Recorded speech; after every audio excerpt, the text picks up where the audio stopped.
हिंगोली जिल्ह्यातील वसमत येथे सकल ऊस उत्पादक शेतकऱ्यांनी आपल्या विविध प्रलंबित मागण्यांसाठी उपविभागीय अधिकारी कार्यालयावर धडक दिली। स्वाभिमानी शेतकरी संघटनेचे संस्थापक अध्यक्ष राजू शेट्टी यांच्या नेतृत्वाखाली झालेल्या ऊस परिषदेतील मागण्यांची अद्याप पूर्तता न झाल्यानं शेतकऱ्यांनी आता कारखाना बंद आंदोलनाचा इशारा दिलाय। गेल्या डिसेंबर महिन्यात अकोली येथे झालेल्या ऊस परिषदेत शेतकऱ्यांच्या हिताच्या अनेक मागण्या मांडण्यात आल्या होत्या। या मागण्यांचे निवेदन पूर्णा सहकारी साखर कारखाना, टोकाई सहकारी साखर कारखाना आणि कपिलेश्वर शुगर या तिन्ही कारखाना प्रशासनांना देण्यात आले होते। मात्र प्रशासनाकडून अद्याप कोणतीही सकारात्मक पावले उचलली गेली नाहीत। आज शेतकऱ्यांनी उपविभागीय अधिकाऱ्यांची भेट घेऊन पुन्हा एकदा या मागण्यांचा पाढा वाचला।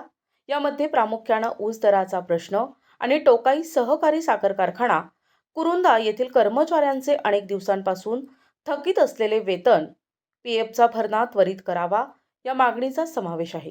उपविभागीय अधिकाऱ्यांनी तिन्ही कारखाना प्रशासनांची तातडीने बैठक लावून तोडगा काढावा, अन्यथा 20 जानेवारी 2026 ला जिल्ह्यातील ऊस उत्पादक शेतकरी कारखाने बंद पाडतील असा इशारा सकल शेतकरी बांधवांनी दिलाय।